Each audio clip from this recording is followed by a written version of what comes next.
lo había prometido y los hago seguidas para que lo tengáis. Perfecto. Nos habíamos quedado en que, repito, estaba todavía sostenido en vilo por la embriaguez del coche nuevo. A pesar de que en el avión había dormido poco y mal, se sentía despabilado y con fuerzas de sobra para llegar a París al amanecer. Ahí, ¿vale? Entonces dice, todavía me dura el almuerzo de la embajada. Y agregó sin ninguna lógica, al fin y al cabo, en Cartagena están saliendo apenas del cine, deben ser como las 10.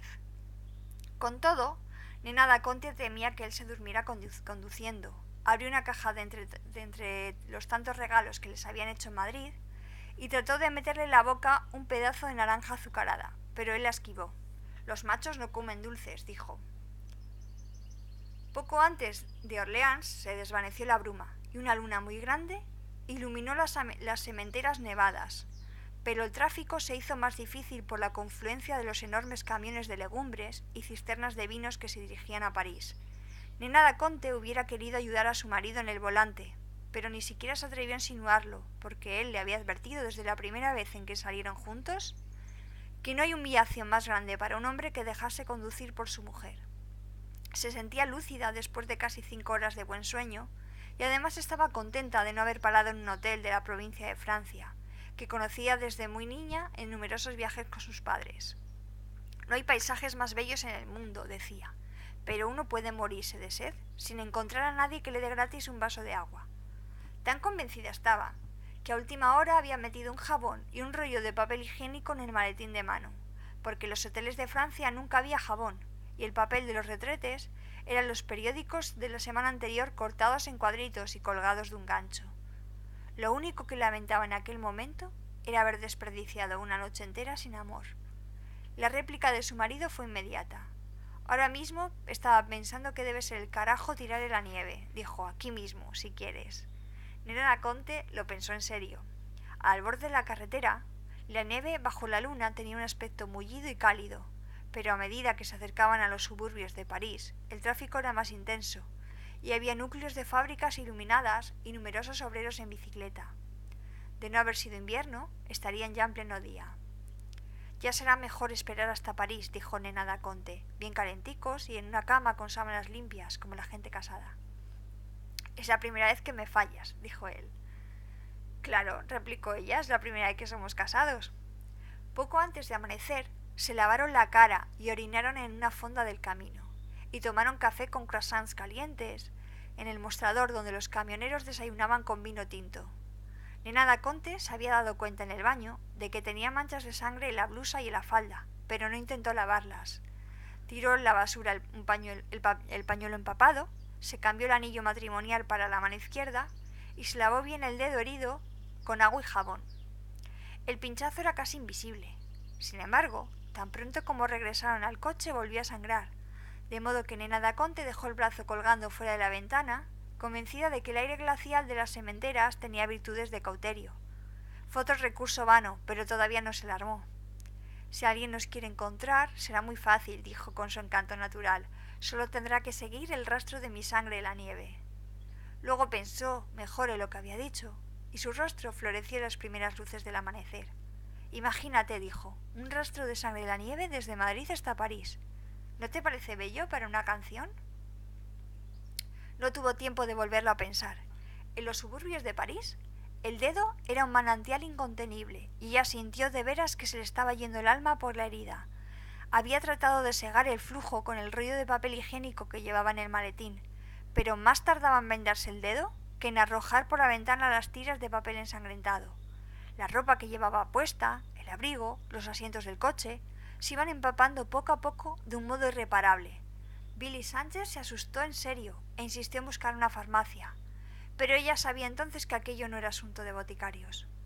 Estamos casi a la puerta de Orleans, dijo. Sigue por la avenida del General Leclerc, que es la más ancha y con muchos árboles, y después yo te voy diciendo lo que haces. Fue el trayecto más arduo de todo el viaje.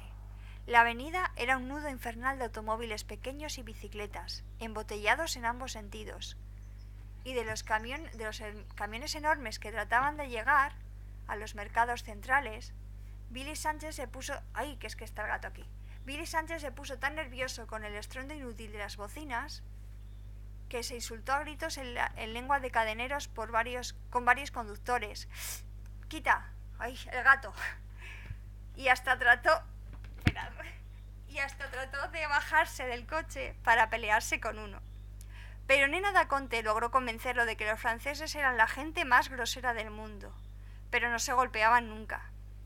Fue una prueba más de su buen juicio, porque en aquel momento Nena da Conte estaba haciendo esfuerzos para no perder la conciencia. Solo para salir de la glorieta del León de Belfort necesitaron más de una hora. Los cafés y almacenes estaban iluminados como si fuera la medianoche, pues era un martes típico de los eneros de París, encapotados y sucios, y con una lluvia tenaz que no alcanzaba a concretarse en nieve. Pero la avenida bla bla estaba más despejada, y al cabo de unas pocas cuadras, Nena da Conte le indicó a su marido que doblara a la derecha, y estacionó frente a la entrada de emergencia de un hospital enorme y sombrío. Necesitó ayuda para salir del coche, pero no perdió la serenidad ni la lucidez. Mientras llegaba el médico de turno, acostada en la camilla rodante, contestó la enfermera el cuestionario de rutina sobre su identidad y sus antecedentes de salud.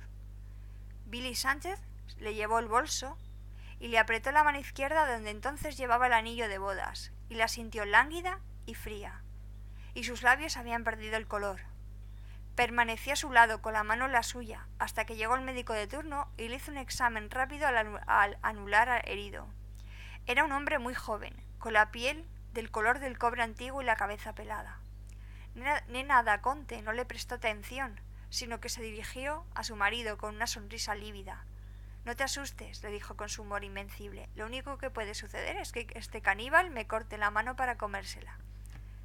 El médico concluyó el examen y entonces lo sorprendió con un castellano muy correcto, aunque con raro acento asiático.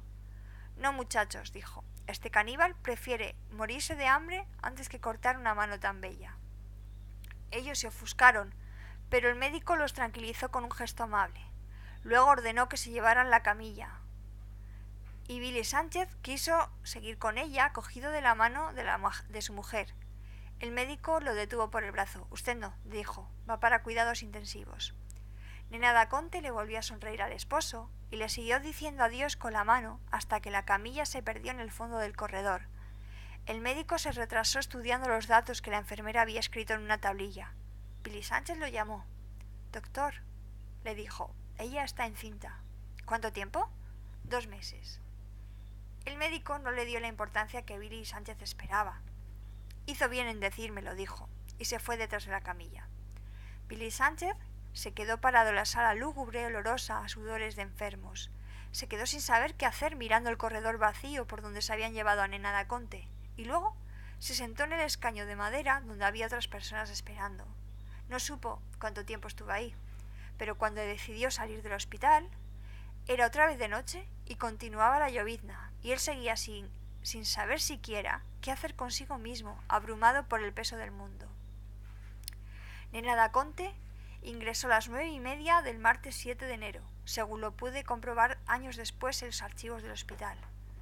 Aquella primera noche, Billy Sánchez durmió en el coche estacionado frente a la puerta de urgencias, y muy temprano al día siguiente se comió 6 huevos cocidos y 2 tazas de café con leche en la cafetería que encontró más cerca, pues no había hecho una comida completa desde Madrid.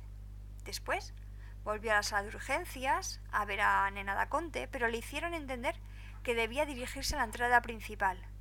Allí, por fin, consiguieron que un asturiano del servicio lo ayudara a entenderse con el portero, y este comprobó que, en efecto, Nena da Conte estaba registrada en el hospital, pero que solo permitían las visitas los martes de 9 a 4, es decir, 6 días después. Trató de ver al médico que hablaba castellano, a quien describió como un negro con la cabeza pelada, pero nadie le dio razón con 2 detalles tan simples. Tranquilizado con la noticia de que Nena da Conte estaba en el registro, volvió al lugar donde había dejado el coche, y un agente de tránsito lo obligó a estacionar 2 cuadras más adelante, en una calle muy estrecha y al lado de los números impares. En la acera de enfrente había un edificio restaurado con un letrero, Hotel Nicole.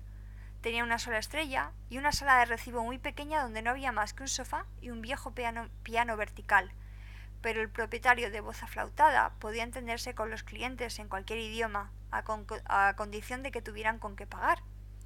Billy Sánchez se instaló con 11 maletas y 9 cajas de regalos en el único cuarto libre, que era una mansarda triangular en el 9º piso, a donde se llegaba sin aliento por una escalera en espiral que olía a espuma de coliflores hervidas.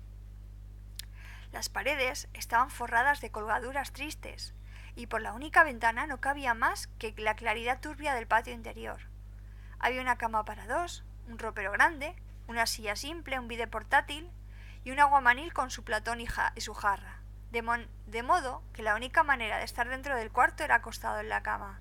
Todo era peor que viejo, desventurado, pero también muy limpio y con un rastro saludable de medicina reciente. A Billy Sánchez no le habría alcanzado la vida para descifrar los enigmas de este mundo fundado en el talento de la cicatería. Nunca entendió el misterio de la luz de la escalera que se apagaba antes de que él llegara a su piso, ni descubrió la manera de volver a encenderla. Necesitó media mañana para aprender que en el rellano de cada piso había un cuartito con un excusado de cadena, y ya había decidido usarlo en las tinieblas cuando descubrió por casualidad que la luz se encendía al pasar el cerrojo por dentro, para que nadie la dejara encendida por olvido. La ducha, que estaba en el extremo del corredor y que él se empeñaba en usar dos veces al día como en su tierra, se pagaba aparte y de contado, y el agua caliente, controlada desde la administración, se acababa a los 3 minutos. Sin embargo, Billy Sánchez tuvo bastante claridad de juicio para comprender que aquel orden tan distinto del suyo era de todos modos mejor que la intemperie de enero. Se sentía además tan ofuscado y solo que no podía entender cómo pudo vivir alguna vez sin el amparo de Nena da Conte. Tan pronto como subió al cuarto, la mañana del miércoles, se tiró boca abajo en la cama con el abrigo puesto, pensando en la criatura de prodigio que continuaba desangrándose en la acera de enfrente, y muy pronto sucumbió en un sueño natural que cuando despertó era las 5 en el reloj, pero no pudo deducir si era las 5 de la tarde o del amanecer, ni de qué día de la semana ni en qué ciudad de vidrios azotados por el viento o la lluvia.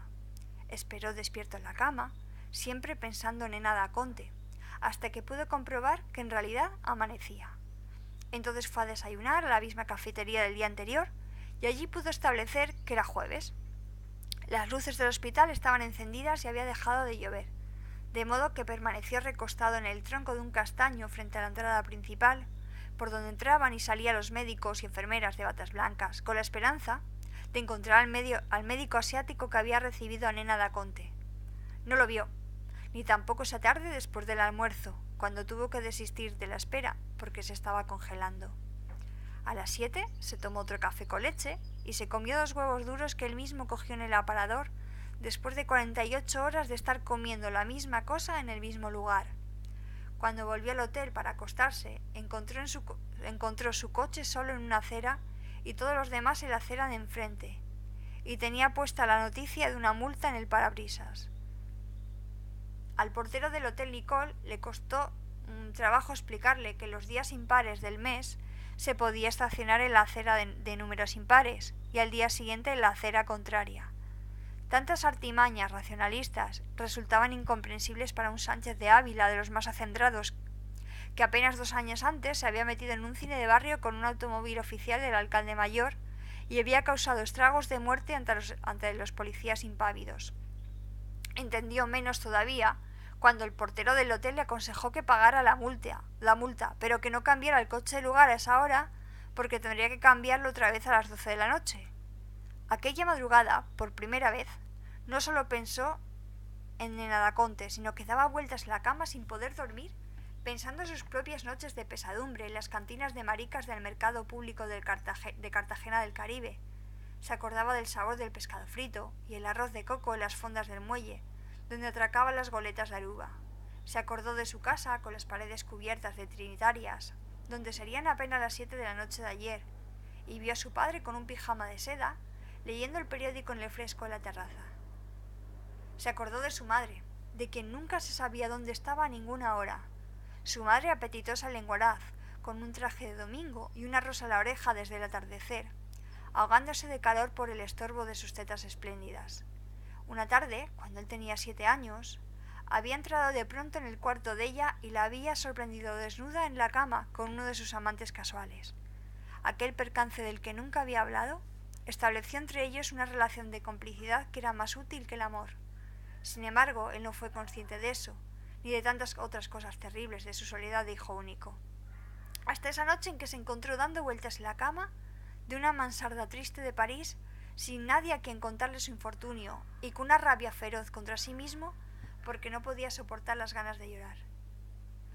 Fue un insomnio provechoso.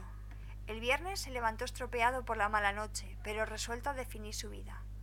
Se decidió por fin a violar la cerradura de su maleta para cambiarse el de ropa, pues las llaves de todas estaban en el bolso de Nena da Conte, con la mayor parte del dinero, y la libreta de teléfonos donde tal vez hubiera encontrado el número de algún conocido en París. En la cafetería de siempre se dio cuenta de que había aprendido a saludar en francés y a pedir sándwiches de jamón y café con leche. También sabía que nunca le sería posible ordenar mantequilla ni huevos en ninguna forma, porque nunca los aprendería a decir, pero la mantequilla la servían siempre con el pan, y los huevos duros estaban a la vista en el aparador y se cogían sin pedirlos. Además, al cabo de 3 días, el personal de servicio se había familiarizado con él y lo ayudaban a explicarse. De modo que el viernes, al almuerzo, mientras trataba de poner la cabeza en su puesto, ordenó un filete de ternera con papas fritas y una botella de vino. Y paramos y ya nos queda el último, ¿vale?